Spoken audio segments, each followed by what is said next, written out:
Hello. How was that? That sounded pretty loud. Keep coming in. Just make yourselves comfortable. Find a seat, and if we need more, I'm sure that we'll be able to put them there. It's so good to see so many people. My name is Price Harding. I am the chairman of the board of the Trinity Forum, and I really just want to welcome everybody tonight to what I know will just be a spectacular program. I was with our two speakers just a minute ago in the back, and somebody came up and said, I just know it's going to be great tonight. And I thought to myself, almost everything that people bill as being worthy of watching has two people that are in opposition to one another, who are increasingly shrill opposition to one another. And it becomes really just a loud fighting match. And so I'm hoping that we get there tonight. But the odds at the Trinity Forum are against it.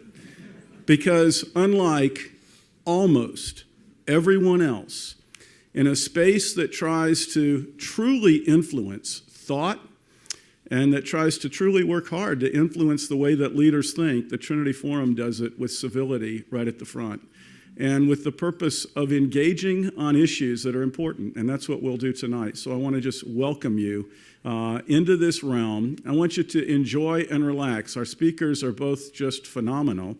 I've known Joe Loconte for years and participated in some work at the King's College up in Manhattan, where he is posted. And having Oz Guinness as our primary keynote tonight is just also extraordinary. And I'll tell you one reason that you may not know. And that is, as chairman of the Trinity Forum, I'm approached continually by people who tell me that they were one of the founders of the Trinity Forum. And I may have met 5, 8, 10, 12, maybe 15 people who have assured me that they were one of the founders of the Trinity Forum. One thing I know beyond a shadow of a doubt is tonight you'll get to hear from the founder of the Trinity Forum, who truthfully, in relationship to Al McDonald and Oz Guinness, and yes, certainly a few others, because I know we're being televised, so I know they're out there, but lots of people who were involved in founding it.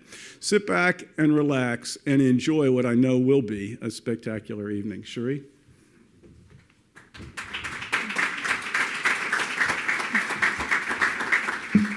Well, many thanks for that, Price. And I'd like to welcome all of you to tonight's evening conversation celebrating the 500th anniversary of the Reformation and celebrating it as the forgotten key to American freedom. We're especially grateful to Henry, known as Bud Smith, and his wife Jane, who are the underwriters of tonight's program to make it possible. It's with deep gratitude that we want to thank and acknowledge them. And also want to mention that while there are so many people that we could thank tonight, there are a number of first-time visitors here. There's a number of people who have been involved from the very outset of the forum here today. We have a delegation from North Carolina, a delegation from Indiana. Also just want to thank our chairman as well as trustee Richard Miles, who joined us here this evening. But thank you to each of you for coming. For those of you who are kind of stalwarts, sticking it out in the back with standing room only, thank you for your sacrifice. Hopefully we'll have some chairs in there soon so you can be seated as well. But we're really delighted that each and every one of you could be here tonight. As you can tell, and as you probably know, we sold out very quickly. So if you had friends who wanted to be here tonight and just could not make it or were languishing on the waiting list, fear not. We will be both live streaming. You can text them now to let them know to tune in. We'll also be posting video from tonight as well as pictures on Facebook. Tag your friends, let them know, and they'll be able to follow along as well. If this is your first time here tonight and you are not familiar with the Trinity Forum, I always like to start off and tell people a little bit about who we are, what we do, and why. And we work to provide a space and resources for leaders to engage life's greatest questions in the context of faith. And we do this by providing readings and other publications which draw upon classic works of literature and letters to connect the timeless wisdom of the humanities with timely issues of the day, as well as sponsoring programs such as the one tonight to connect leading thinkers with thinking leaders in engaging those big questions of life and ultimately in coming to better know the author of the answers. And certainly one of the great questions of life is how to order a just and free society and how such a system of ordered liberty can be sustained.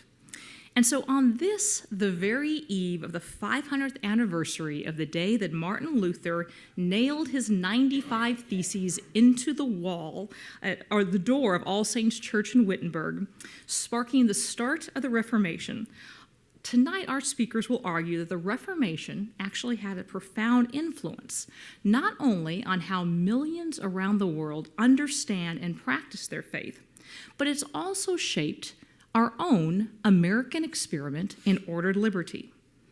By this thinking, the covenant theology of the Reformation had profound repercussions for our own time, as our country was founded not only with a social contract, the Constitution, but also with a covenant articulated in the ideals of the Declaration of Independence, and maintaining our sense of ordered liberty that requires not only the continuance of the state, but also strengthening the covenantal institutions of families, communities, churches, and the voluntary associations that form character and therefore undergird our free society.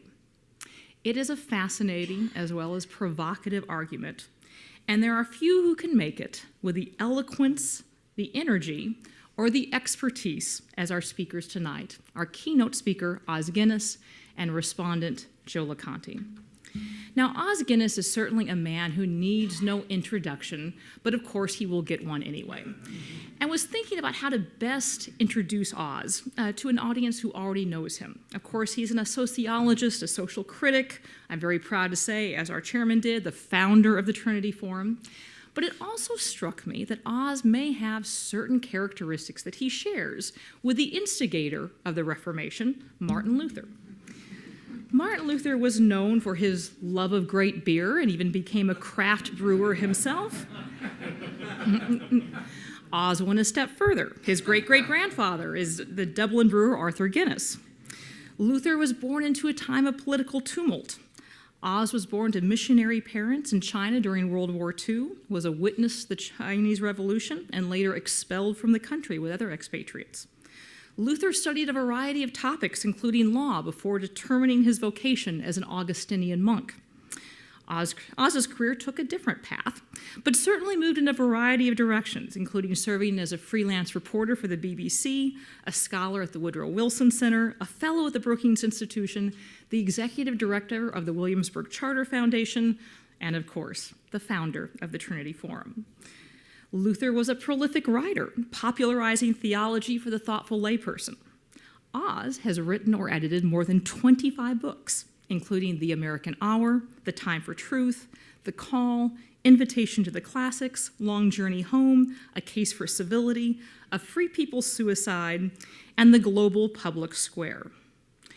And of course, like Martin Luther, when it comes to presenting his theses or making his point, Oz always nails it.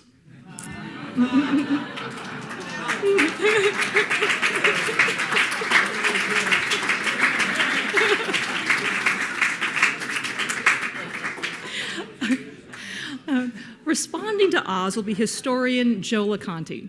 And Joe is so indisputably Italian, I thought it was really worthless to try to compare him to a German monk. Joe is an associate professor of history at King's College, where he teaches Western civilization and American foreign policy. Previously served as a distinguished visiting professor at the Pepperdine School for Public Policy.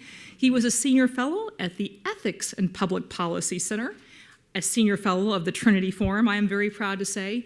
He is a prolific writer and commentator, writing for the New York Times, the Washington Post, the Wall Street Journal, the New Republic, the Weekly Standard, and NPR. And in fact, within the last 4 days, he has published pieces on the Reformation in both the Wall Street Journal and in National Geographic magazine.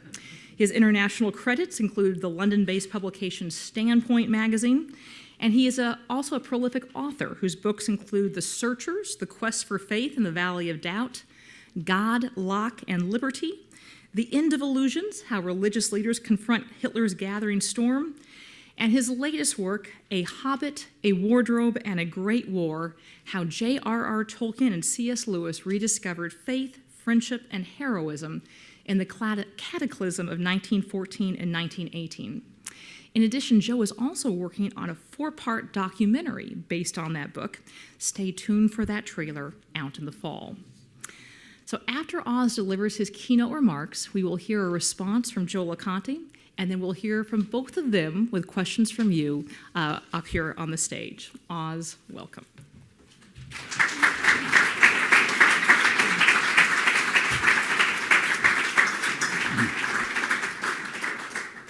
Thank you, Cherie. I thought she was going to say the real parallel. Like Martin Luther, I owe everything to my wife. That's the real. But she was not a nun. Far from it. It's a real delight to be.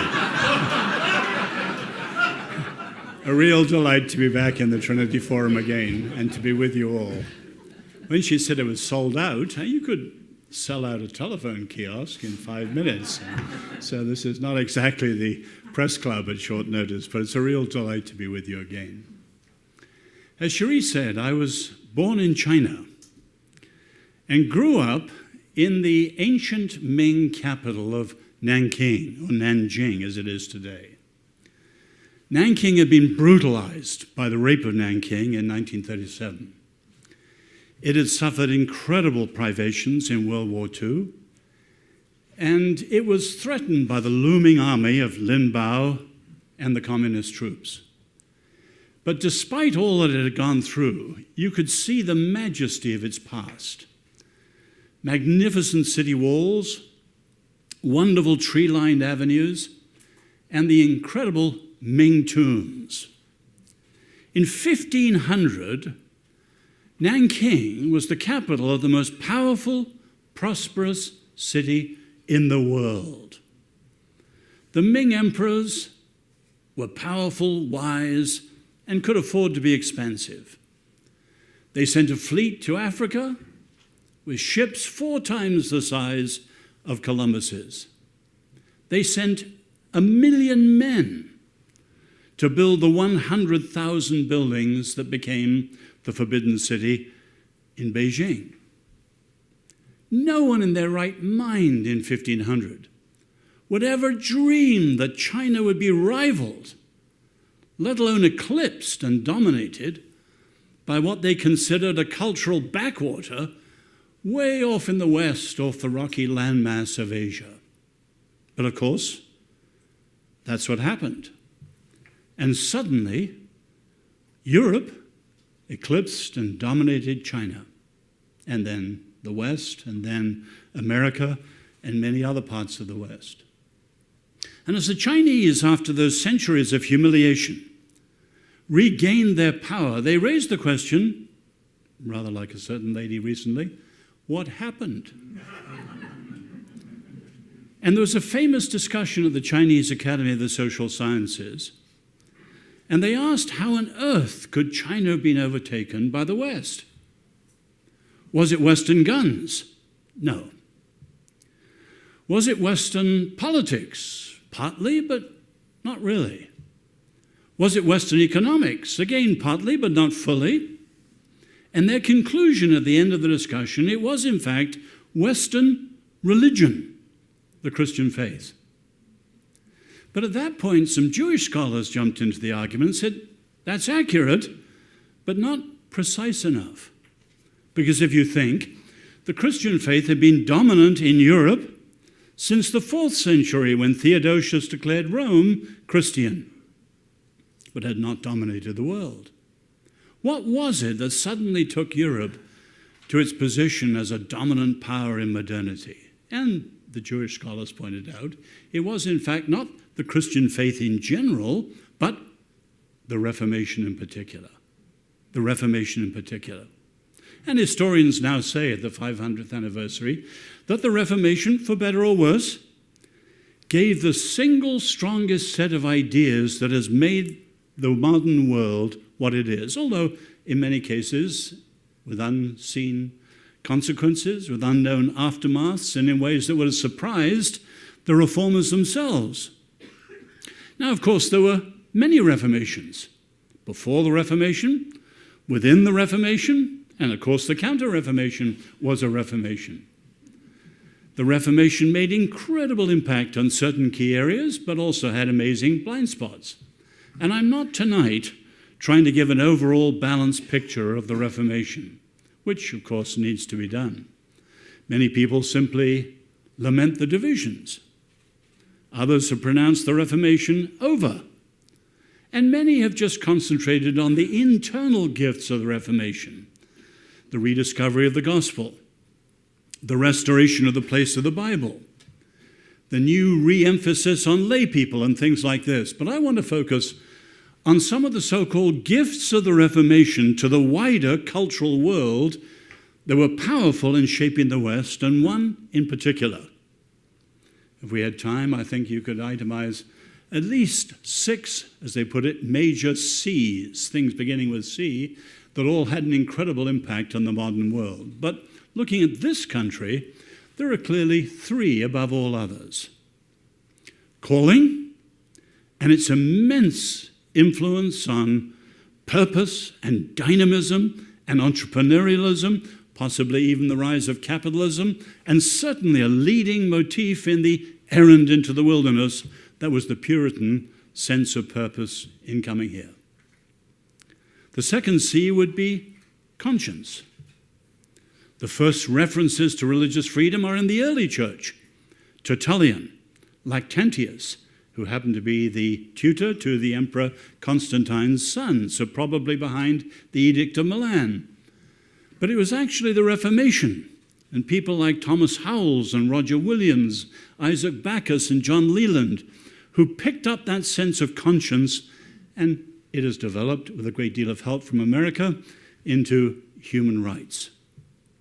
But I want to focus on the third one, which I believe is one of the secrets to understanding the rise of the United States, but also, not just looking at the past, one of the keys to understanding what we need to see renewed and restored today. And that's the third C, the notion of covenant. Covenant. Because what many Americans don't realize, covenant is the source of constitution. It isn't actually the social contract. That came later. Covenant is the source of the Constitution.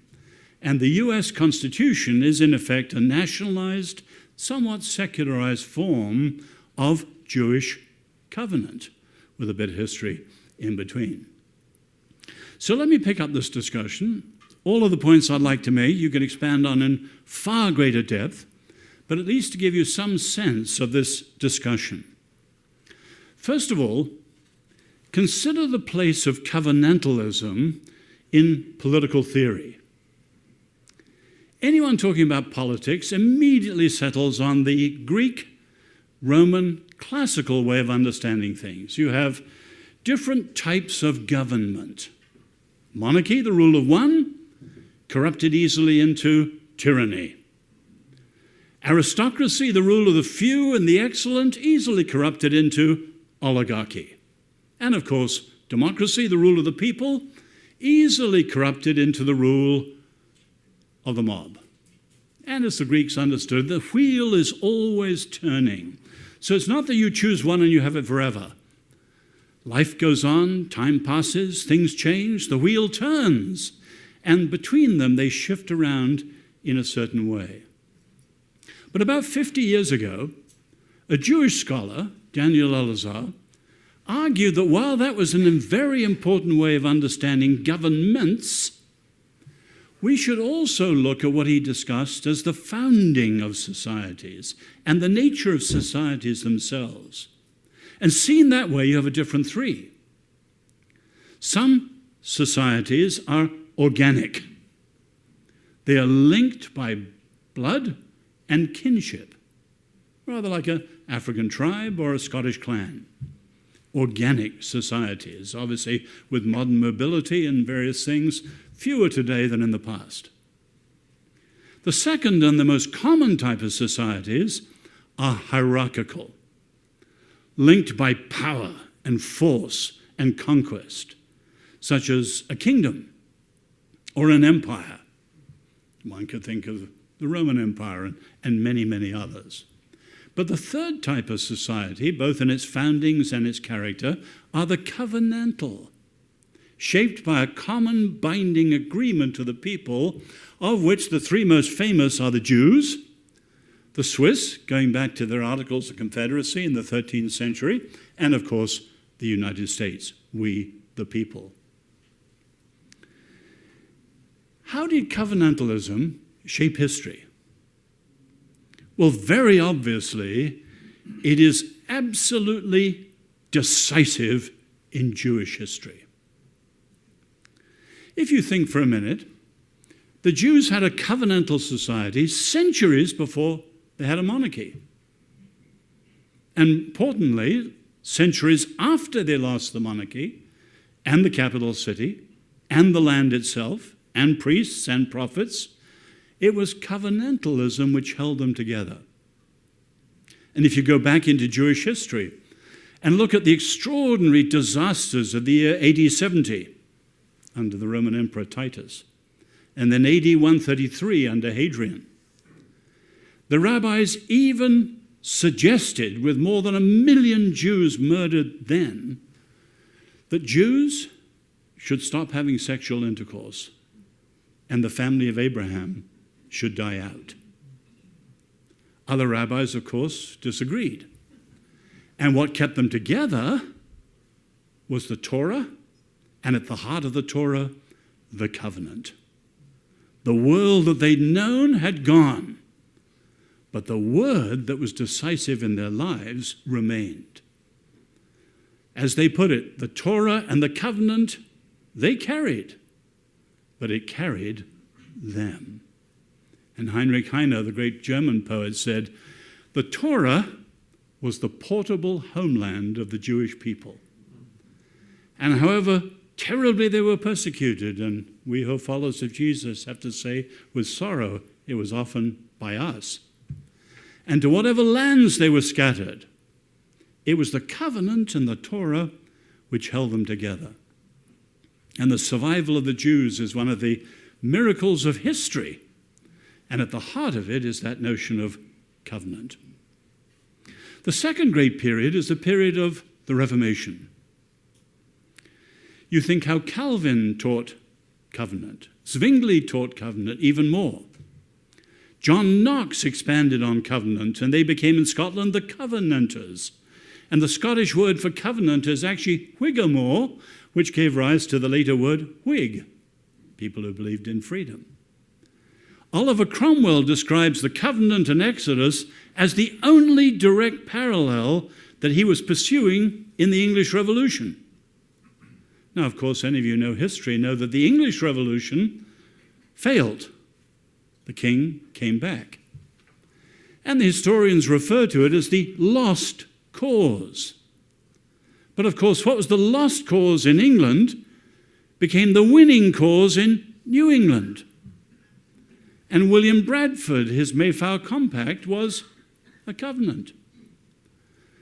John Winthrop on the Arbella preached a sermon that was a covenant. And you can see in the history of New England, covenantalism was at the heart of marriages, the heart of churches, at the heart of townships, and then, of course, at the heart of the states. So the Constitution of Massachusetts is the oldest written covenant in the world still existing, and it shaped Massachusetts. And of course, with the help of John Adams, who wrote it, it later became the U.S. Constitution in the 18th century. Now, of course, as we'll come to, we're a long way from there. But what was it about covenantalism that was so powerful? There were, of course, other covenants in history. The Hittites, in the same region as the Hebrews, they had their suzerainty treaties, usually with a dominant king and a subservient king. Alexander the Great had his Corinthian League, which was something of a covenant. Those of us, like I am from Ireland, coming from Celtic backgrounds, many of the Celtic societies were oath communities. There were other covenants. And of course, even in the Bible itself, there are other covenants. The covenant with Noah after the flood, and the covenant beginning in the middle of Genesis with Abraham as a family. But the covenant at Sinai is distinctive. It's the first time that God is a partner in a particular way.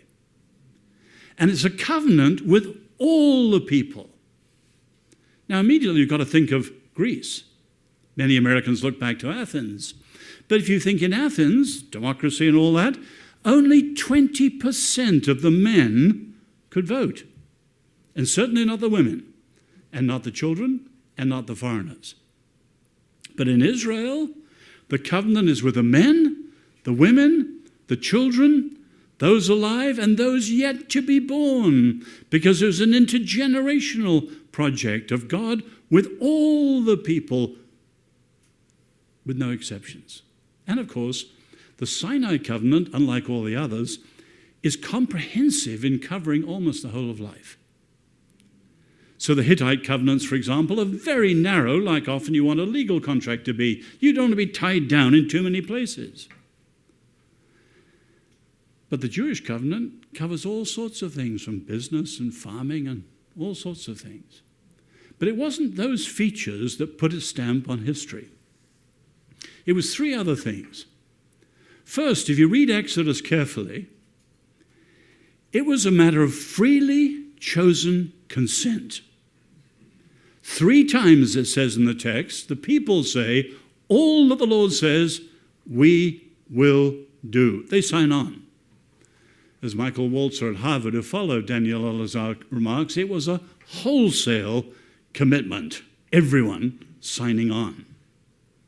That is the origin of the consent of the governed. All that the Lord says, we will do. And as the rabbis point out, even when the master of the universe offers a covenant, it is only ratified when everyone there signs on together. Freely chosen consent. Secondly, it was a matter of a morally binding pledge. Many of the other covenants were, as I said, very narrow, much more like a modern legal contract. Keep it narrow, keep it specific. You don't want to be tied down everywhere. No, it's very comprehensive, and that moral dimension is very powerful. The Jews point out again, the rabbis make a lot of this, that there are 613 commands in Exodus and through the Torah. But remarkably, there is no Hebrew word for obey. Like, say, the Islamic word for submission, the very word Islam, submission. There isn't one. The closest is the word Shema, which has the idea of paying focused attention and acting accordingly, but has built into it the idea not just of physical hearing, but of hearing, deliberating, deciding, and then signing on. So it becomes obedience, perhaps, but it's a matter of a free person's fully committed obedience, a morally binding pledge.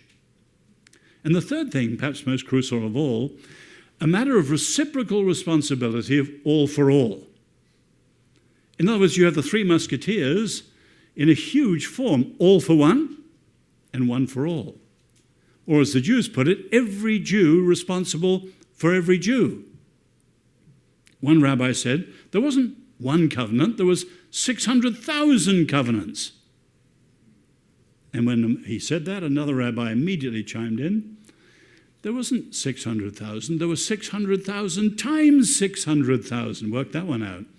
As each of them was making a covenant to the Lord and to each other. Every Jew responsible for every Jew. And of course, that's the context for the famous ethical principle, you shall love your neighbor as yourself. Now, if we read the Torah, that is said once and has an incredible impact on history. But 36 times it said that you should love, care, look after the stranger with the same responsibility, because you were strangers once, and so on. In other words, again, as the rabbis put it simply, the stranger, unlike, say, the Greek, who viewed the stranger as the barbarian, this babble of a different language, they're not us. And Aristotle says, we should only care for, quote, people like us. No, says the Torah. We care for the stranger too. The stranger, with his foreign language or different face or whatever, may not be in our image, but the stranger is still in God's image, and therefore that reciprocal responsibility of all for all applies. Now you can see immediately, and I'm not buying the contrast at this point, think of democracy. Democracy has zero social content. Zero social content. It just says who's supposed to be the ruler, and even that is called into question under modern conditions, but zero social content. Whereas the heart of covenantal republicanism is a view of public life of responsible relationships. Relationships precede regimes. Society precedes the state. It's families, schools, neighborhoods, communities. These are the critical things, and if they're living well, then you have a healthy society and a vibrant nation. And you get it that way round, not the other. What are some of the strengths and weaknesses of covenantalism? Well, every system, think of the Greeks again, monarchy, democracy, aristocracy, they all have strengths, they all have weaknesses. That's why the wheel turns. And the Bible, of course, is very, very realistic. There's no photoshopping in the Bible. You read most of the great classics like Homer, and you have heroes who are airbrushed, heroes who are photoshopped. Never in the Torah. An incredible realism, sibling rivalries, murders, all sorts of things. But what are the strengths and weaknesses of covenantalism as a way of founding and then running a society? And you can see them in the Scripture. First, and you can see these apply to us today if you think of the applications, but I'm not applying it. First, the strength of it, and we can see this in history, it is covenantalism which links faith and freedom. Now, I say that as an Englishman living in your wonderful country, and I'm aware in many, many discussions on Capitol Hill around the universities, there are words like the F words, faith, freedom, family. They just roll off the tongue at certain times, particularly on the 4th of July, and you think they've lived together forever. They haven't. Do any of you remember reading Tocqueville at school or university? Tocqueville comes as a Frenchman from Catholic France that had just experienced the French Revolution.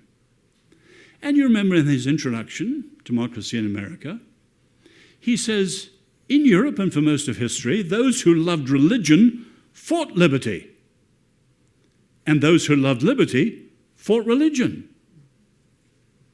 What's he referring to? For 1,500 years, since the Emperor Theodosius, you'd had various branches of state churches. In other words, the church in Europe was not covenantal.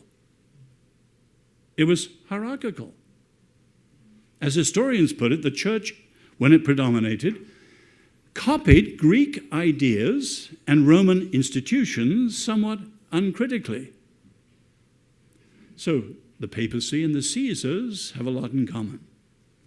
And the church in Europe, in various branches, was hierarchical, not covenantal. Now, the significance of that is simple. When hierarchical societies, which are founded on power and conquest, when they are corrupted, they become oppressive. Now, you think of the greatest saying on power in English-speaking history, all power tends to corrupt, absolute power corrupts absolutely, and we know that was said by a Catholic layman commenting on his own church. Actually, he opposed papal infallibility for that very reason, and he made the famous comment, they came into the enclave as shepherds and went out as sheep. And he didn't like what was happening because he saw that when power is corrupted, it not only oppresses the weak, that's the obvious problem of power, it corrupts the powerful. And that's the far more subtle and dangerous thing. So the church had not been covenantal. And it was the Reformation bringing together faith and freedom through the notion of covenant that for the first time in European history and Western history made faith and freedom one. And Tocqueville says, in Europe, they're fighting each other. And I come to this country, and the first thing you see is the spirit of religion and the spirit of liberty go hand in hand. Never take that for granted. It's rare, and it's an achievement, and it came directly from covenantalism. You have the same thing in Edmund Burke, a great Irish orator and statesman. Burke defended the American colonies stoutly in the House of Commons. And he said, in effect, you MPs should not have been surprised by what you're seeing in America. Why? These people who went to America are, as he put it, the Protestants of Protestantism. Or as he said later, they were the dissenters of dissent. They loved freedom, and they brought together faith and freedom in this distinctive way. The contrast, of course, was with France. I often quote the remark of Diderot, the encyclopedist, which is picked up by the Jacobins, the radicals in the streets. We will never be free until the last king is strangled with the guts of the last priest. A little gory, but you get the point. Church and state were one. Throne and altar were in collusion. They were both powerful, both corrupt, both oppressive. The revolution did what? Threw off both. And the French system is called laïcité, the strictest European separation of church and state, because it was against the corruptions of oppressive state churches. It's not my principal point tonight, but one of the ironic consequences of both the Catholic influence and the Protestant influence in Europe is to produce the most secular societies in the world. But the Catholic influence have been, such was the corruption and the oppression for people, supremely in the French Revolution, but elsewhere, to say, we have no desire for God. Militant anti-clericalism. Protestantism was somewhat different, but equally deadly. They produced modern capitalism, prosperity, in such an extraordinary way that people say we have no need for God. Science, capitalism, the market, and all these things, we have no need for God. And ironically, both the Catholic consequence and the Protestant consequence end up roughly the same in Europe, with an incredibly secular continent at the present time. But that's the great gift of the Reformation, bringing together faith and freedom. What's its great weakness? The Bible's clear about that. A covenant is a matter, I said, of a solemn binding agreement. But here's the problem. God keeps his word. Humans don't. Nietzsche discusses it. If you ever read his Genealogy of Morals. We are the animal entitled to make promises, he says, but we don't.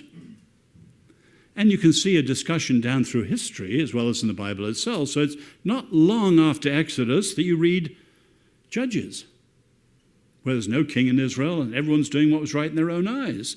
And clearly it had all fallen apart.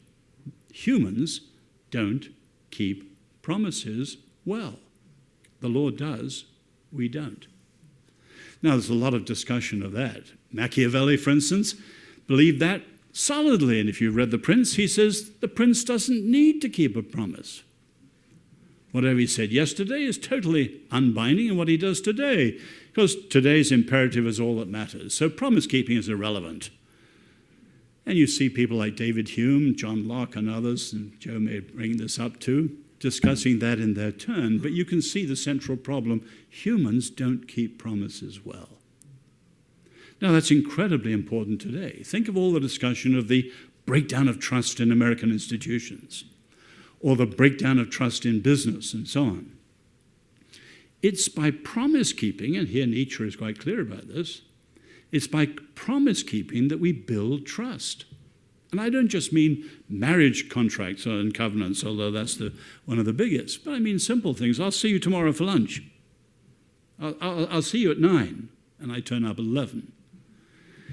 Every day we're stating intentions, we're in effect making promises to people, and when we follow through on them and keep our word, we become predictable, we become trustworthy, and we build the social capital of trust. But you can see today, people don't keep their word. Their word is no longer their bond, and trust in all sorts of areas. Supremely, marriage and in public service has broken down, even in this country.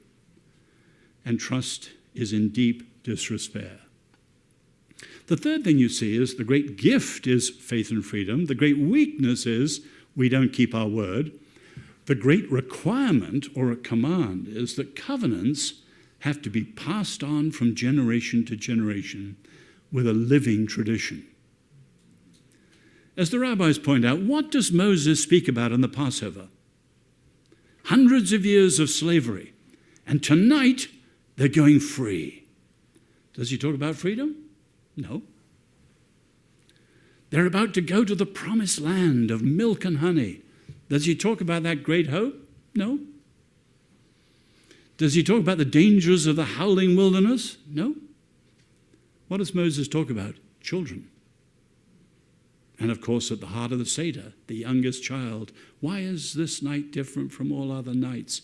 And you can see, as the rabbis point out, schooling is far more important to a free society than an army. Transmission is the key. Transmission is essential. And you can have all the powerful things in the world and lack transmission, and freedom will simply not survive. And both faith and freedom require transmission. Now, of course, we're in America in 2017. Is all that just a matter of history? One of the things we have to face very bluntly is that in key American circles, there's been a decisive repudiation of the founders and this understanding of the founding. You could deal with this in another whole section. I would just refer to certain things backwards, because it's the first one I think that's the most important. You can think of the progressives, from Woodrow Wilson to Barack Obama. The founders were great people, but men of their times, and we're in different times. Dean Acheson, the challenge of being an American statesman, he said after World War II, was to lead a nuclear power that was saddled with the constitution of an 18th century farmers' republic. And the progressives, by and large, are disparaging of the founding. Then, of course, you've got schools like Charles Beard and Parrington who say, today, with a quasi-Marxist view, we can see through what they were saying. They had an agenda, these Virginia tidal plantation owners and so on. But neither of those two are the fundamental reason the founders have been rejected, and that is the evils and hypocrisies of slavery. And as historians point out, sadly, the Constitution, for all its greatness, was a Faustian bargain. There were many who disagreed with slavery. There were some, like Samuel Hopkins, who spoke out robustly, but there were many who kept silent. Why? They needed the southern states to sign on, and silence was their compromise. And so there was both an evil and a hypocrisy at the very heart of the American experiment, in contradiction to the Declaration. And that, of course, while tackled by Lincoln in the Civil War at great cost, was still unaddressed and tackled by the civil rights, until finally it was lanced open by Martin Luther King and others. Now, of course, Martin Luther King tackled it both within a Christian framework and with an appreciation of the Declaration. So the Declaration gave a promissory note which wasn't cashed in, and now was the time to cash it in. But of course, in the context of the 60s, with the anti-Vietnam War movement, the rise of feminism, you had people who looked at those same evils and those hypocrisies and now pronounced that America was irredeemably, chronically racist and militarist and all sorts of things. And you can see that around 1967 or 68, there was in effect a fateful lurch left among many and an increasing number of the intelligentsia, which is surely why today the predominant mentality on most campuses, among many journalists, and certainly among many in the world of entertainment, reflects that same repudiation of the founders, which Shelby Steele has called the liberal shame about the founding, and so on. What does this mean today? Well, if we look at the history of covenantalism, you can see that we need first leadership. Again and again, when the Jews and others departed from the covenant, they were called back by great leaders. And that, of course, is what Lincoln tried to do.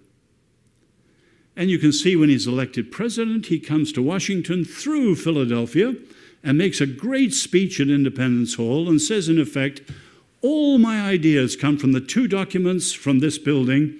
And he finishes quoting Psalm 137. May my tongue cleave to the roof of my mouth if I am false to the ideals that have come from this building. So he comes to Washington in the terrible challenges of the time before the Civil War, and he tackles them in the light of what he knew of the American founding. We need a leader like that today.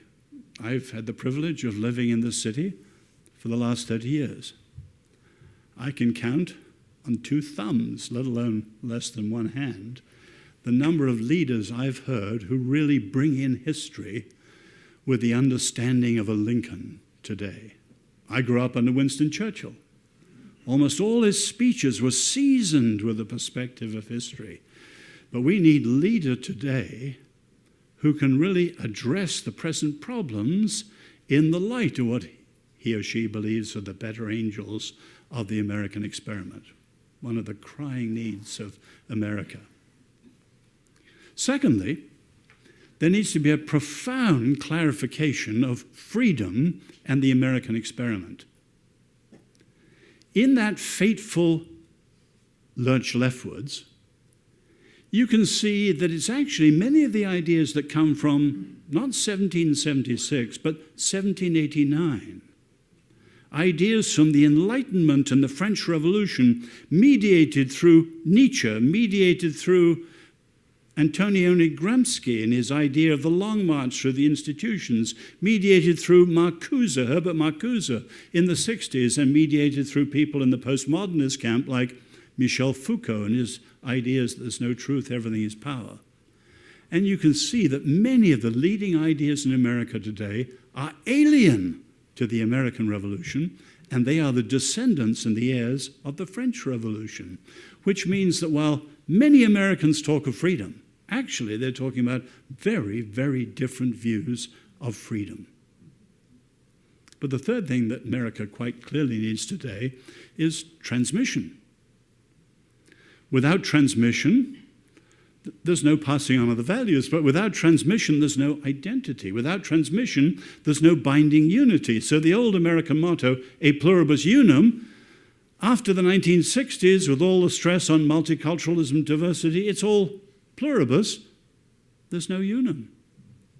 In the 19th century, you could ask a group of school children, what were the uniting first principles that formed the unum? And people could give you maybe 10. I've asked students today, I've asked a group of CEOs today. Sometimes they can't get beyond 1 or 2. Because the simple fact is that in many parts of this country, they've gone. The unum is fraying, and everything now pluribus, which is why Sam Huntington used to say, immigration puts more of a stamp on America than the revolution, because we've lost that sense of the unum being passed down. And you can see somewhere towards the end of the 60s, civic education disappeared from the public schools and is still absent today. Let me draw this to a close. Pass it over to Joe. Some simple points as I finish. First, while there's a lot of talk, even in the last fortnight in Washington, of democracy and the need for the renewal of democratic values, a lot of it, I would say, is windy platitudes. The issue in America is actually Republican covenantalism, constitutionalism, and all that it means in depth. It's not actually democracy.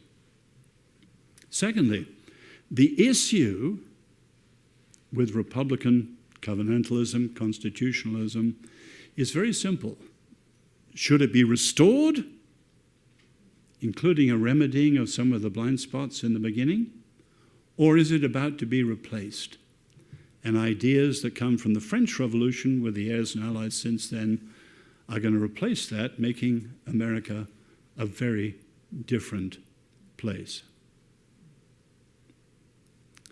Thirdly, the deepest issues, and I can say this at the Trinity Forum, I wouldn't argue this in some of the other places, the deepest issues are pre-political. Daniel Elazar, the great scholar who put this idea of covenantalism on the map and has been followed by Michael Walzer, Rabbi Sachs, and many, many others, Daniel Elazar said covenantalism came from the Middle East, and it came from a culture of oases. He said, if you look at a Middle Eastern oasis, none of them are ever larger or more luxuriant than one thing makes them: the wellspring at their core. And that, of course, is the secret of covenantalism. It, at the end of the day, is not legal. It is not political. At the end of the day, it is finally rooted in faith and people who know why the whole thing matters. Abraham Lincoln came here in the dark days before the Civil War, and he called, as you know well, at Gettysburg, for a new birth of freedom. We are living in darkening days. America may be suffering the most severe crisis since just before the Civil War. What America needs today is a new birth of freedom. And I suggest to you that exploring in depth what covenantalism means in the past and can mean again today is one of the indispensable keys to resolving this crisis. Thank you.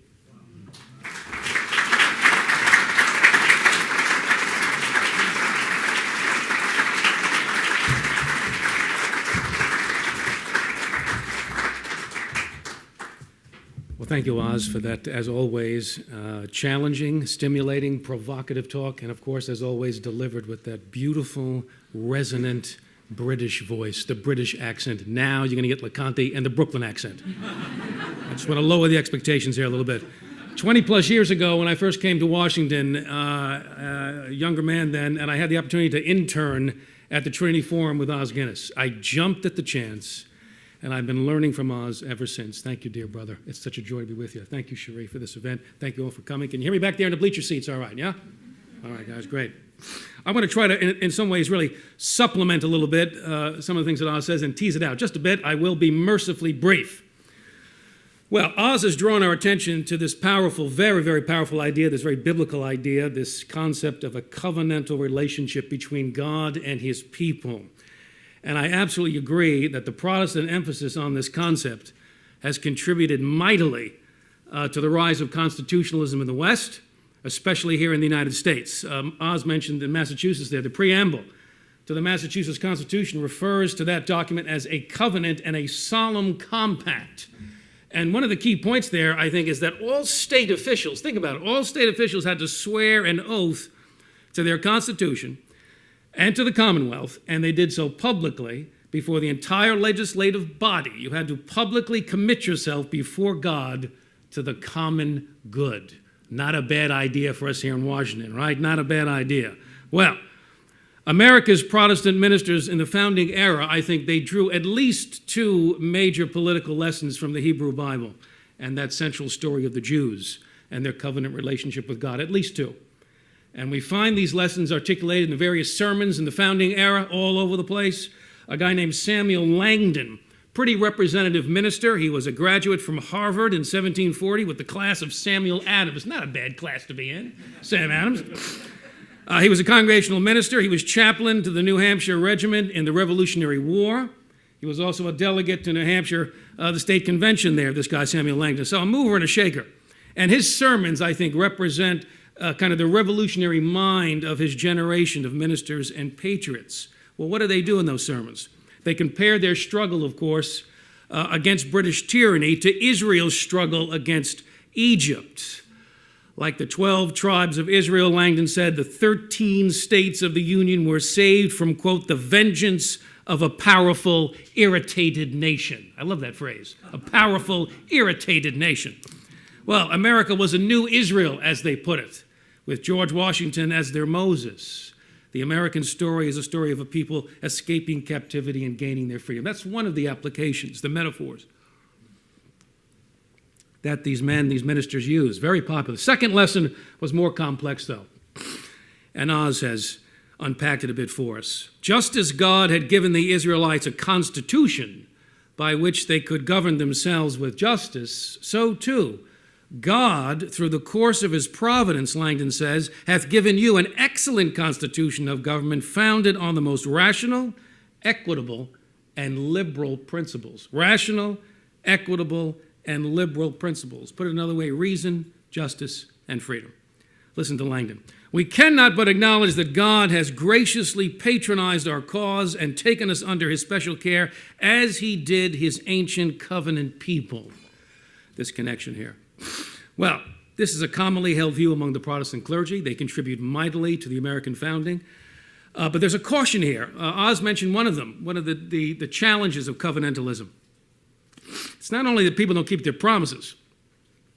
The covenantal view, though, quite often, certainly historically in the 17th century into the 18th century in the Reformed tradition, didn't necessarily or naturally support one of the pillars of American constitutionalism, the Protestant commitment to religious freedom. Not always, at least not early on. The ethical demands of the covenantal communities in Europe made little allowance for dissent, for people outside of the covenant, for differences of opinion, for pluralism.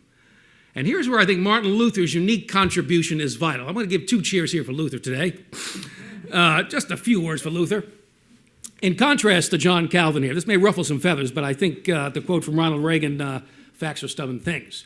In contrast to John Calvin and many, not all, but certainly many in the Reformed tradition, Luther rejects the notion of a Christian commonwealth. He rejects the notion of a Christian commonwealth. He does not believe that a political society could or should operate as a covenantal community like ancient Israel. Let me just say that again. Luther doesn't think that a political society can operate as a covenantal community like ancient Israel. Let me quote you Luther here in his work on secular authority in 1523. He says this, "But first take heed and fill the world with real Christians before ruling it in a Christian and evangelical manner. This you will never accomplish," he says. "For the world and the masses are and always will be unchristian, although they are all baptized and are nominally Christian." And then he goes on. "Therefore, it's out of the question that there should be a common Christian government over the whole world, nay, even over one land or company of people, since the wicked always outnumber the good." It is hard to overstate how radical a thing that was to say in the 1520s in Catholic Europe. Now, based on Luther's view of the reality of human societies, Luther articulates a theory of religious liberty. Listen to Luther. "Every man is responsible for his own faith, and he must see to it for himself that he believes rightly. As little as another can go to hell or heaven for me, so little can he believe or disbelieve for me, for faith is a free work to which no one can be forced." Now here's the challenge, friends. As the Reformation gets off the ground, Calvin and his followers in the Reformed tradition, many of them at least, will take a different line. Calvin's covenantal theology sought to establish something like a Protestant version of Christendom at Geneva. Calvin rejects the principles of religious freedom and religious pluralism. We saw this in his debates with Sebastian Castellio over Calvin's role in the execution of Servetus, the burning death of Servetus. Calvin is accused by some of his Protestant critics of setting up a popish Geneva in his political community. So the American founders, they're looking in various sources for their constitutional order, various sources, and certainly constitutional theology with its emphasis on a sacred social compact, as Oz has said, was an extremely important stream of thinking that made up the mighty river of American constitutionalism. But I think it had to be balanced, and it had to be restrained by other streams of thought. Let me just list them off. Other streams coming together uniquely at the American founding. One, of course, was the concept of natural rights. Natural rights grounded in natural law. Second, the political theory of republicanism, limited government, separation of powers, republicanism. Third, the principle of government by consent of the governed. Fourth, the Enlightenment. The Enlightenment, especially the Scottish Enlightenment with its emphasis on virtue. And finally, as Oz has written about so brilliantly over the years, the concept of religious freedom. Religious freedom, whose great champions in the 17th century came from all over the place theologically. Protestant Christianity, broadly understood, influenced in a vital way all of these political and philosophical ideas which went into the American founding. Just take two thinkers now who contributed profoundly to the American Revolution and its constitutional order. Just two. John Locke and James Madison. You guys who know me knew I was going to drag Locke into this talk somehow. So we'll give Locke his day. In the 17th century, it is John Locke, a Protestant, a member of the Anglican Church. It is Locke who makes a natural rights argument for the social contract, government by consent of the governed, in the second treatise. Listen to Locke. For men being all of the workmanship of one omnipotent and infinitely wise maker, all the servants of one sovereign master, sent into the world by his order and about his business, they are his property. Meaning, get your hands off, right? And what's his conclusion? Men being by nature all free and equal and independent, no one can be put out of this estate and subjected to the political power of another without his own consent. It's not a robustly covenantal view from Locke, I don't think. He is a favorite political philosopher, though, among the American founders, one of their favorites. 18th century, of course, it's Madison. Madison, the mind behind the First Amendment, an architect of the Constitution who drew, again, from a variety of religious and philosophical sources. Madison had a sober view of human nature. He was influenced by the Reverend John Witherspoon, of course, at Princeton, Presbyterian Reformed thinker. But Madison was also extremely hopeful about the possibilities of self-government. He championed the concept of religious freedom, not so much based on covenantal theology, I don't think, but on his reading of history, his understanding of natural rights, and of course he had a special admiration, Madison did, for Martin Luther. In a letter to F.L. Schaeffer dated 1821, Madison explained that the American model of religious liberty, quote, illustrates the excellence of a system which, by a due distinction, to which the genius and courage of Luther led the way between what is due to Caesar and what is due to God. 3 centuries after Luther, and he's getting a shout out from Madison. Not bad. They're shouting down Loconte now. They won't be shouting out Loconte later. So, having said this, we can certainly use a revival of the covenantal spirit. Let me just echo that here with my brother Oz. A revival in many respects of the covenantal spirit. Public officials who take their political oaths seriously. Wouldn't that be nice? Political leaders today seem to have adopted that famous maxim from Groucho Marx. Here are my principles. If you don't like them, I have others. Welcome to Washington, people. We have got to reaffirm in public and private life the Protestant concepts of freedom and virtue. We need to recover a belief in our natural rights and our civic obligations. And this brings us back to that renegade monk. That renegade monk 500 years ago who said he was battling, quote, a leviathan of religious tyranny. A leviathan. That's about 100 years before Hobbes. There's a reason that Martin Luther King Sr. adopted the name of the father of the Reformation for himself and gave it to his son. There's a reason, friends. Listen to the Reverend Martin Luther King Jr. in his letter from Birmingham jail. We will reach the goal of freedom in Birmingham and all over the nation because the goal of America is freedom. The goal of America is freedom. Abused and scorned though we may be, our destiny is tied up with America's destiny. We will win our freedom because the sacred heritage of our nation and the eternal will of God are embodied in our echoing demands. Well, the demands for freedom and for justice, these deep longings in the human heart, they cannot be fully met by any political system, can they? As Luther wrote in his explosive tract, The Freedom of a Christian, 1520, a publishing phenomenon, that little book, here's what he said. Let us then consider it certain and firmly established that the soul can do without anything except the Word of God, and that where the Word of God is missing, there is no help at all for the soul. Well, maybe, just maybe, I'm not sure, but maybe those words apply as well to the soul of a nation. When America remembers its sacred heritage, the cause of justice is strengthened here and around the world. When the Word of God is preached and the soul finds its worth, the author of freedom is on the move. Thanks for listening.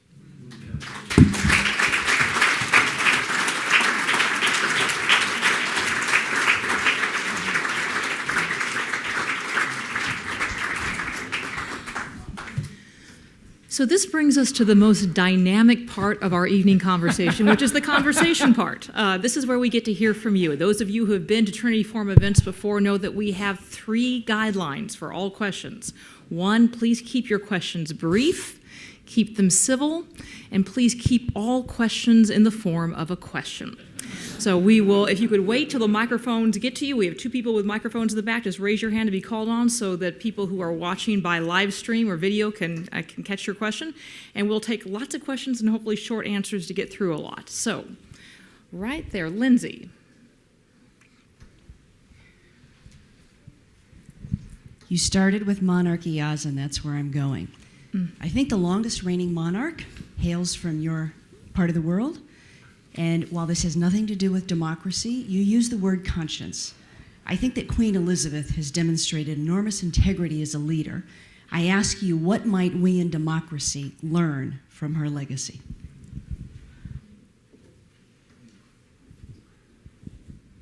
Incredible sense of duty and public service, often against what would clearly be her preferences in many points.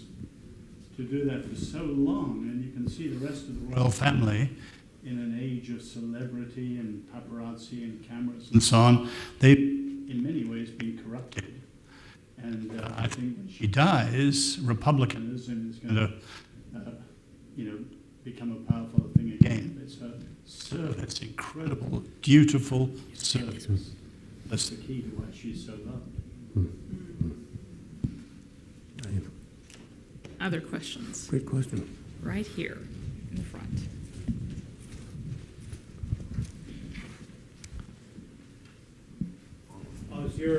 Your characterization of covenantalism sounds very Calvinist, and yet, Dr. Loconte, you talked about that the kind of almost the Luther's two-kingdom perspective. Yeah. So are these two at odds, or how can they work together? Actually, Zwingli developed it far more than Calvin, and Knox did it in his way, and Cromwell and the English Revolution did it in their own way. So this is not straight Calvinism, although if you read the rabbis, they say that Calvinism is actually the closest Christian movement to Judaism, which I found very interesting. But the one thing I'd say, Joe, I would never pit freedom against covenantalism, because the Exodus is liberation. Covenantalism is the framework. In other words, liberation is only the first step in liberty. You've got to know how to live free. That's where covenantalism comes in. So it's not pitted against freedom, although at times in history, and certainly in Calvin's Geneva, it was. So it's much wider than Calvin. Historians say that covenantalism flourishes in, for example, the settled European nations, France, Germany, and so on. It didn't appeal. They had strict structures and so on. It was in Switzerland or Holland, which was on the frontiers and so on, where you had very fluid conditions that covenantalism was so powerful. And I think today, if you look at the modern world as a whole, we're swinging between radical, excessive individualism, leading to chaos at times, and on the other hand, the counter-swing towards control to stop the anarchy. And covenantalism has a wonderful blend of both, stress on the individual and on the corporate. But freedom, of course, is at the heart of Exodus. And as the Jews say, a free God calls a free people to worship him freely. Let my people go, that they may worship me. So I may have put it badly, but I never split freedom and covenantalism. And let me just respond, Oz, maybe by asking you a question. Do you think that the Reformed covenantal views that were there in Europe, began to be developed in Europe, coming out of the Reformation, do they take on a much broader, though, application in this new world? And what does the kind of innate pluralism, the resident pluralism of the United States have to do with it? It seems to me they broaden their view of who now can be part of this covenantal community and how they're going to treat the outsider. But go ahead. Mm-hmm. Absolutely. And religious freedom is key, because religious freedom makes pluralism more likely, just as pluralism makes religious freedom more necessary. Right. The more differences you have, the more they have to be free. So we owe a lot. Actually, all the great ones, religious freedom, were nonconformists. That's right. So they were against the Church of England, which was the throwback to the European state churches.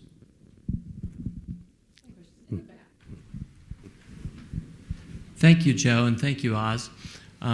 So, Oz, I really appreciated your comments toward e pluribus unum and your wonderful underlining of that Latin phrase and the unum part.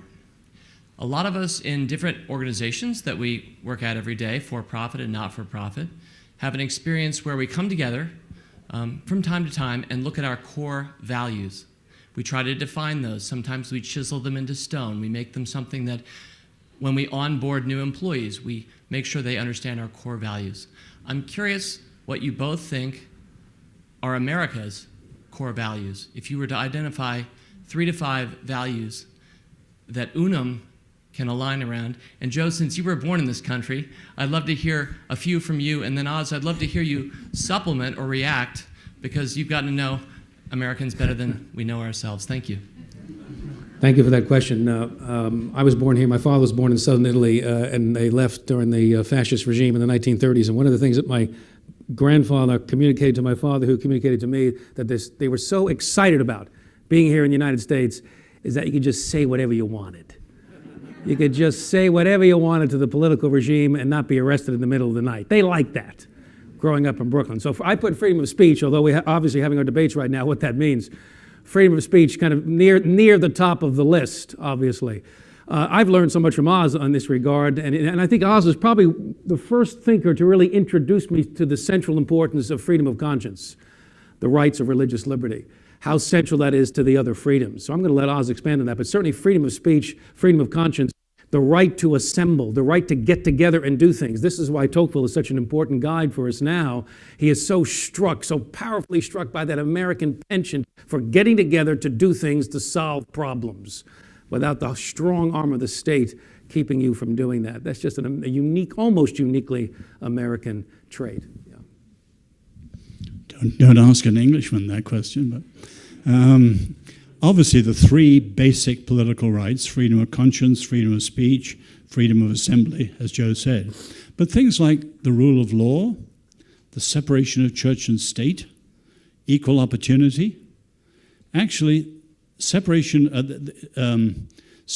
of powers goes back to covenantalism too. The Jews has, as they put it, 3 crowns: the king, the prophet, and the priest. And they're all different. There isn't just one. And at the heart of that is the notion of the fear of the abuse of power. Now you compare that, say, with the Enlightenment. Rousseau, man is born free, but everywhere's in chains. Just remove the freedom, or in the sexual revolution, remove the repressions, and we'll be as free as we can be. For the framers, that would be nonsense. So that realistic anthropology of human nature that really, through Witherspoon, through Madison, the separation of powers. You could go down to 10 or 12 things if we had time. But the point is, those are critical. They should be uniting all Americans. Yes, yes. And as I see it, what happened was, at the end of the 19th century, I'm Irish in background, Joe's Italian. People came from Ireland and Italy, both Catholics, but they were Americanized in the public schools through the melting pot. Well, the melting pot, undoubtedly, around the turn of the century, there were melting pot pageants and all that stuff. And in 1905, you had Horace Callan with his critique of the melting pot in American democracy, and the rise of multiculturalism. Ethnicity is unmeltable. You can't change your grandfather. And since then, you can see this steady stress now leading to tribalism, identity politics, and all that stuff. The group matters more than the individual. And that's incredibly fateful where we are today, even turning Martin Luther King on his head. Is it a matter of the content of our character? No, we're all put in age groups or sexual groups or racial groups or whatever today. America has gone crazy over multiculturalism, following Horace Callan, and some of those things of the American Union have completely been lost. I think that's very fateful. Other questions? Michelle, right here in the middle. Joe talked of his Brooklyn accent. I once talked on the platform of Tony Campolo, and he said, this guy from England, he talks for 20 minutes before you realize he's not saying anything. And he said, with my Philadelphia accent, I've got to speak for 20 minutes before you realize I am saying something. Well, bonsoir, messieurs. I will interject another accent. Thank you for this. It occurs to me that there are multiple unums in our culture, in our political landscape today. And many of these embrace words that we hold in common. Resist and dissent are two that come to me. How can you help us navigate the language of the left, to dissent, to resist, which are words that evoke noble virtues in all of us at times, but whose intent is not particularly noble? If I understand the question now about how do we talk about dissent, maybe could I get you just to unpack that or say that another way about our obligation to be engaged in dissent? Yes, thank you. When the political left wants to dissent and resist Trumpism, the Republican Party. I like the idea. We've talked about resistance. We've talked about dissent. We're here to celebrate dissent. But how has this language become now a source of contention and a source of divisiveness and not a unifying principle? Great question. I'll have a quick response and I'll turn over to Oz. It does seem to me that a little kind of maybe moral consistency is in order. I think it's fine to dissent, to critique the political authorities, the government policies and all, but to not do that in a principled way, to not call your own side out honestly, with integrity, as you're also criticizing the friends on the other side of the aisle. To not do that, it exposes the hypocrisy, and then the whole thing just looks like a game. And I think that's a huge problem for us in both parties. I'll turn it over to Oz. If you go back in democracy, you always have the idea of a loyal opposition. And the idea of resistance obviously goes back to the underground resistance against the Nazis. And it was chosen quite deliberately, and I think it's a deadly degeneration of genuine democratic opposition. And the fact is, you've got a number of movements. You've got multiculturalism, you've got political correctness, you've got social constructionism, and you've got some of the implications of the sexual revolution. And all of those, if you go back to their roots, come more from the French Revolution than they come from the American Revolution. and they have completely different views of freedom. So you take the use of the word resistance or whatever, the whole political correct notion that to master language is to control reality, that is extremely deadly. And anyone who's read George Orwell, that is the heart of the totalitarian impulse, and you can see whiffs of it all over the left today. So I wouldn't praise those things whatever. Heroes that I have who fought the Nazis. But no American democratic opposition should view its opposition in those terms, and that's quite deliberately chosen, the use of language to control political reality, which is deadly to freedom. Now, real dissent, real conscientious objection is incredibly important. That's what you don't have. Can you have a differing opinion today? You can't even get reviewed in certain magazines. You can't get hearing on certain campuses. So I don't think those are multiple values. I think some of those are a very profound degeneration of those who should love freedom. We'll take two more quick questions right here in the front.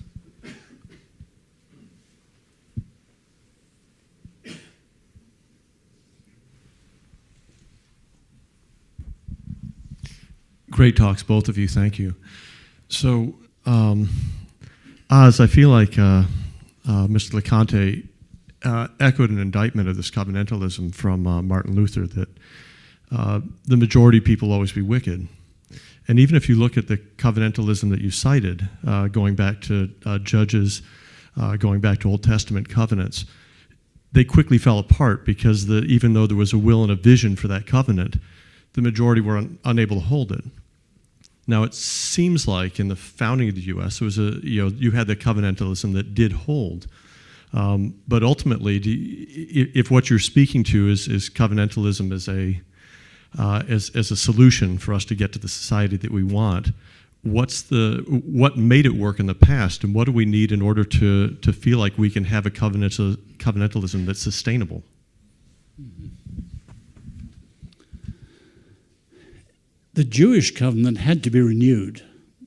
It had to be passed on, say Moses to Joshua, had to be renewed. You think of figures like Josiah, Hezekiah, Ezra, Nehemiah, and so on. But you're right, the Bible's incredibly realistic about the degeneracy of human nature and the fact. So, the American experiment, can you create a free society that can sustain its freedom forever? That's the daring of the American experiment.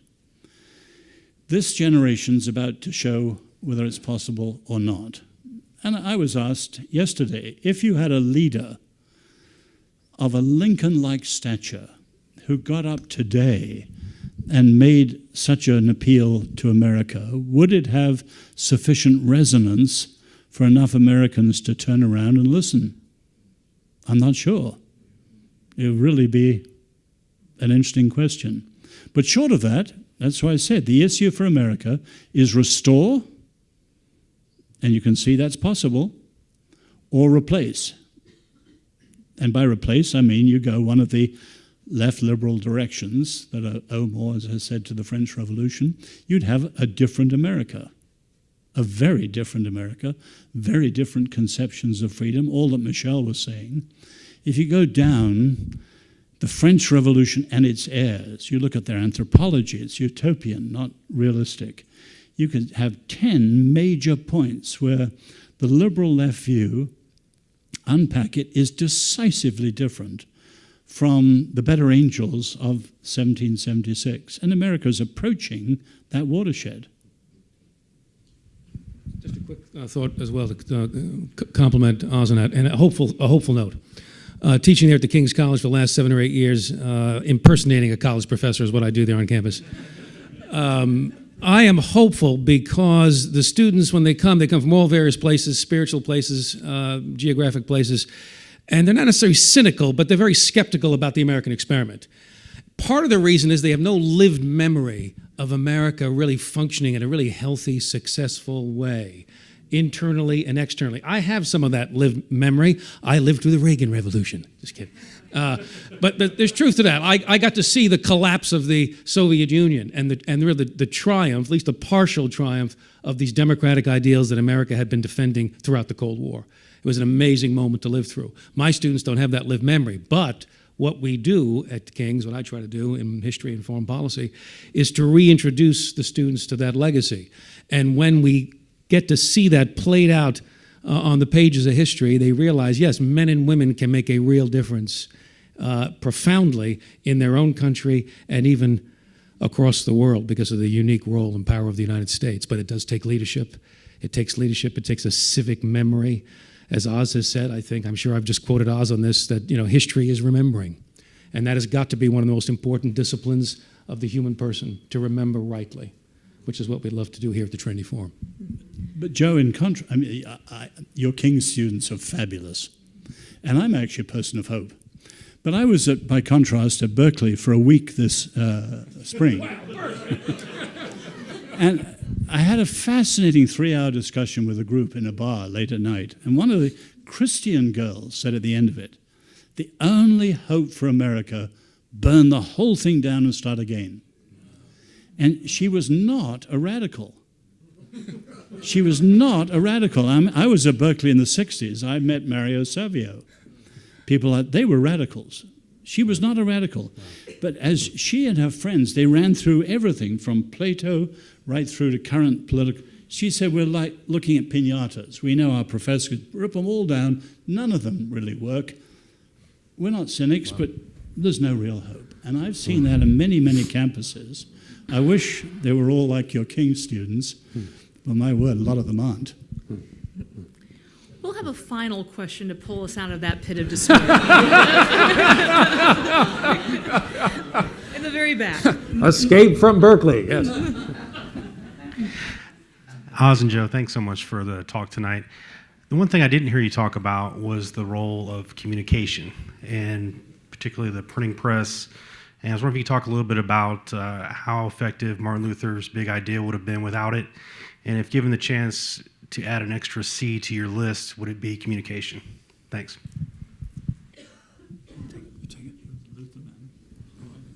Just a few words on that. It's one of the great what-ifs of history, isn't it?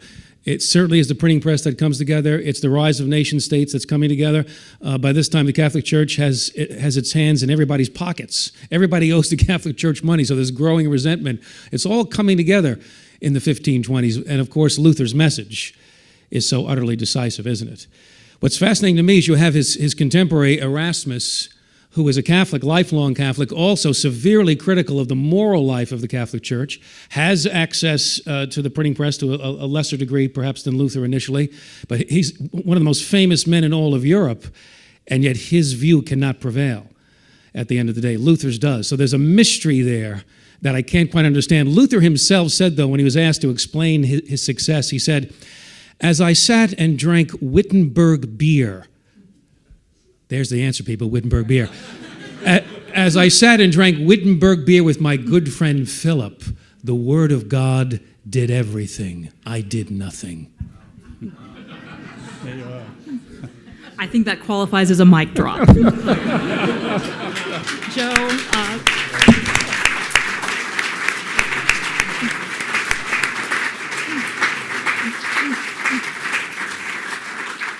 thank you, Oz and Joe. And as we wrap up, I'd like to ask you to turn your attention from the grand covenant to the small, modest invitation on the seat of your chair, which is to join the Trinity Forum Society. Those of you who have been here before know that we aim to make possible discussions like this that are both intellectually rigorous and warmly hospitable, that are a bit of counterculture to the trivialization, polarization, division, and general nastiness that characterizes so much public discourse. We aim to provide a spot where leaders can engage what matters most in the public square and in a context of faith in a way that reflects our faith in means as well as ends.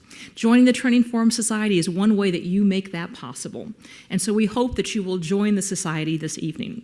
To sweeten that deal, those of you who join tonight, the first 5 people who join tonight will get 2 free readings that we think expand upon some of the themes that both Joe and Oz talked about. which is excerpts from Alexis de Tocqueville's Democracy in America, as well as Václav Havel's essay, Politics, Morality, and Civility, which we think will do a lot to both expand on and deepen some of the discussions tonight. So we hope you will avail yourself of that opportunity, as well as be one of the first 5 to collect those readings. There's other benefits as well. All the members of the Trinity Forum Society receive our quarterly readings. I'll just say as an aside, many of the authors mentioned here tonight by our speakers, whether it was Martin Luther King Jr., Alexis de Tocqueville, Abraham Lincoln, George Orwell, and others, you will find readings reflecting the best of their writings, as well as discussion questions and an introduction pulling it all together just outside in the front. So we encourage you to check out our readings table on your way out. As a special bonus for that, there is also a free gift for each of you, which is an expansion upon some of Oz's comments tonight, a reading by the same title as our evening conversation tonight, The Reformation as the Forgotten Key to American Freedom. So we encourage you to do that. If you'd like to share this event with others, please do. We will have photos on Facebook. We will have video on our website. The live streaming is wrapping up now, and feel free to tweet about it as well or follow us on Twitter at #TTF. And we also hope that you will join us for future conversations. In just a little over a week, on November 8th at the National Press Club, just a few blocks away, we're delighted to invite Stanford neuroscientist Bill Newsom in a conversation on mind, matter, and our maker, who will be in conversation with philosopher Tim O'Connor on the spiritual implications of new neuroscience discoveries. And on December 4th, also at the Press Club, we'll be welcoming philosopher James K.A. Smith, speaking on his new book, Awaiting the King, Reforming Public Theology. Finally, as we end, it's always appropriate to end in thanks. And there are many people to thank that have made tonight possible. I'd like to again thank our sponsors, Bud and Jane Smith, our stalwart volunteers, Ashley Winters, Amanda Zeismer, Carrie Lucas, and Hannah Wolf, photographer Katarina Price, my fantastic colleagues who do so much behind the scenes to make these evenings seem seamless, Colleen O'Malley, Alyssa Abraham, Ashley White, and Crackerjack interns Rebecca Noyes, Caleb Luke, and Lois Zhao. Thank you again to Oz and Joe. Thank you to each of you for coming, and good night.